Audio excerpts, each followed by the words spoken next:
Okay, so during the period between 1400 and 1600, Europe witnessed a revival of drawing, painting, sculpture, and architecture. This period is now known as the Renaissance.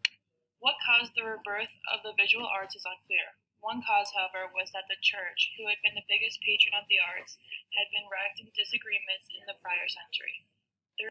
The reemergence of the Church from 1400 to 1600s greatly influenced Renaissance art. While the majority of the art created during the Renaissance depicts Christian stories, they are not all accurate. Today, we will be analyzing 4 different Renaissance paintings and determining their religious accuracy. Let's get into it!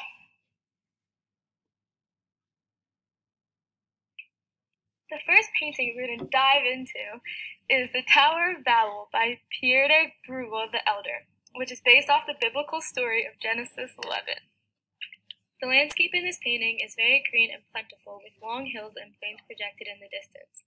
There is also a relatively large city with many buildings covering part of the landscape. These houses all sort of blend in with each other to provide the basis of the background. There's a group of people gathered in the corner of the painting, and we're unsure what their purpose is. But we feel as though they could be just used to highlight how large the centerpiece of the painting is. The centerpiece of this painting is clearly the Tower of Babel. This tower stands tall and strong among the city. It is painted using red and more neutral tones to contrast with the green and blue tones of the background and landscape. We feel that this contrast technique was really used to draw attention to the structure, although it is very hard to miss. The Tower of Babel is shown as reaching to the clouds, which connects to the biblical story that we'll talk about soon. In addition, here looks like there is not complete order in the picture. It gives off a more confused feeling because it is not exact lines with sharp brush strokes, and instead the painting uses more soft brush strokes that cause the building to sort of flow together. To add into the confusion feeling, the group of people in the corner of the painting do look like they have confused looks on their faces. Lastly, the structure of the tower doesn't look put together. It looks almost drooping down instead of standing tall. There also seems to be no order in this tower, which adds to the theme of confusion in the painting. This painting connects to the biblical story in various ways. First, in the biblical story, the descendants of Noah settled in a plain in the land of Shinar, which is shown in the painting by the vast green landscape that looks like it could almost go on forever. This agrees with the biblical story because in the Bible, God wiped out the whole earth and had Noah and his descendants almost rebuild the earth, so it makes sense that there's rolling hills of green grass. The size of the tower directly connects to the biblical story because in the story of Shem and his brothers, they tried to build this Tower of Babel to reach the heavens, and the heavens are typically depicted by clouds and bright light, which is what is going on in the painting. The size of the tower also speaks to the initiative and high hopes of humans trying to reach God. Lastly, the painter really portrays the theme of confusion across the land because after God saw man trying to become equal with him, he punished them by spreading the people across the world and bringing the addition of new languages so nobody could understand each other, which causes confusion in the biblical story and is also presented in the painting. The next painting we'll be talking about is The Creation of Adam, painting by Michelangelo. This painting is kept on the ceiling of the Sistine Chapel, and contrary to myth, Michelangelo did not paint this on his back, but he had an own platform, and then it was moved halfway through the project to the ceiling. So let's go look at the painting! God is shown floating through the air in the nebulous made from drapery and other human-like figures which we believe could be angels. God is depicted as an elderly man, but he is still very muscular. He has the drapery flowing on top of him and wears a light tunic, so much of his legs and arms are exposed. God also has a long gray beard which reacts to the movement that's being shown as God is floating towards Adam.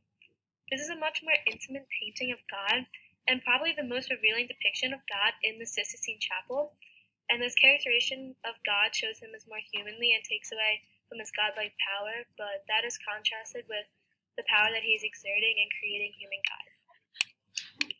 Adam, on the other hand, just is lounging on the left side of the painting, and he is rather lackadaisically responding to God's intimate touch, which kind of seems crazy since God is making mankind right now.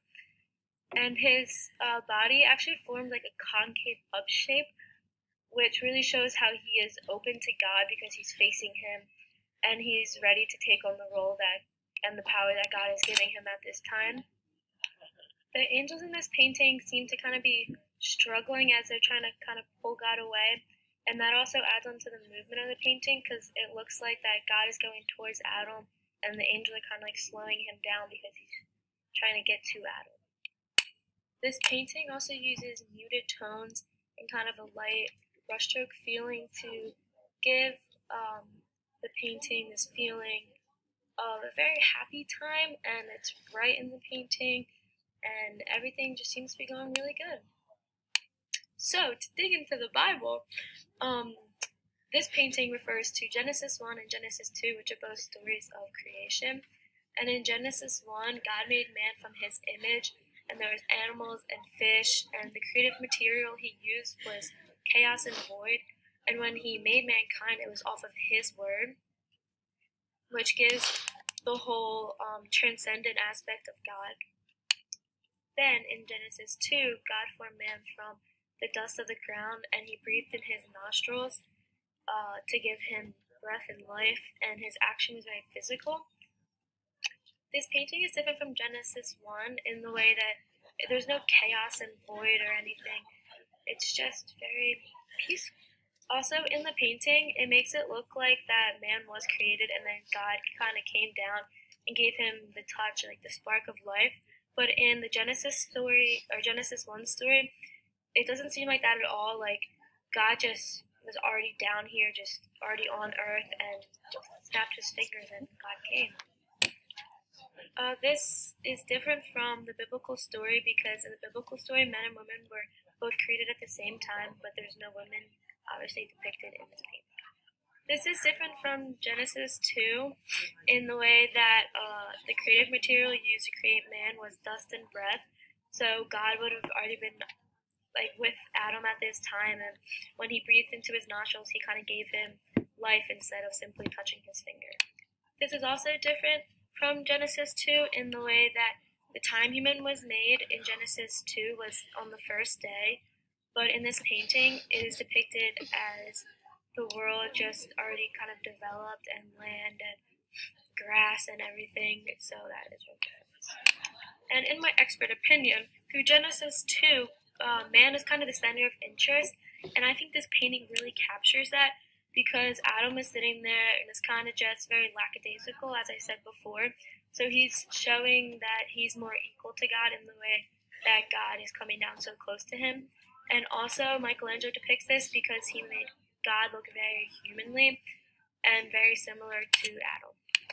So in conclusion, as you can see, throughout the Old Testament paintings, the author definitely stays true to the story somewhat, so you can tell what this story is, but the author also takes on their own spin and changes some things.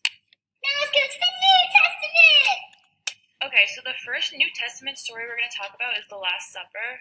The story of the Last Supper is found in all four Gospels of Matthew, Mark, Luke, and John, so it's definitely one of the more prominent, more important stories of the New Testament. So all four Gospels have a few differences in telling this story, but they all contain the main story of the Last Supper. Last Supper is the Passover meal that Jesus shared with his apostles in Jerusalem the night before his crucifixion. Since the Last Supper story is so significant and important to the New Testament, it's been recreated by many artists, but the most widely known is the painting by Leonardo da Vinci. The Last Supper is a late 15th century mural painting by Leonardo da Vinci. Through his depiction of Jesus Christ's last meal on earth, Leonardo proves himself to truly be a Renaissance man. The Last Supper is housed in the refectory of the Convent of Santa Maria in Milan, Italy. It is one of the world's most recognizable paintings. The Last Supper owes its recognition to the reaction given by each apostle when Jesus said that one of them would betray him. All 12 apostles had varying degrees of shock and anger. Leonardo began working on the Last Supper in 1495 and completed it in 1498. He did not work on the painting continuously. The beginning of the date is not certain, and the archives of the Covenant for the period had been destroyed, and a document dated 1497 indicates the painting was nearly completed at that date. In the painting, Judas is wearing green and blue and is in a shadow, looking withdrawn and taken aback by the sudden revelation of his plan. He is clutching a small bag, perhaps signifying the silver given to him as payment to betray Jesus, or perhaps a reference to his role within the 12 disciples as treasurer. He is the only person to have his elbow on the table, and his head is also horizontally the lowest out of anyone in the painting. Peter looks angry and is holding a knife pointed away from Christ, perhaps foreshadowing his violent reaction during Jesus' arrest. The youngest apostle, John, appears to be swooned. Similar to other depictions of the Last Supper from the Renaissance, Leonardo seats the diners on one side of the table so that none of them has their back turned to the viewer. Most previous depictions excluded Judas by placing him alone on the opposite side of the table from the other 11 disciples and Jesus, or placing halos around all the disciples except Judas. Instead, Leonardo has Judas lean back and into the shadow. So overall, while The Last Supper by Leonardo da Vinci is containing his own original style, it is definitely an accurate portrayal of the Last Supper story as told in the Bible. There are no elements of the story, but Leonardo definitely uses his own imagination to depict the story. The next New Testament story we're going to talk about is the Lamentation of Christ.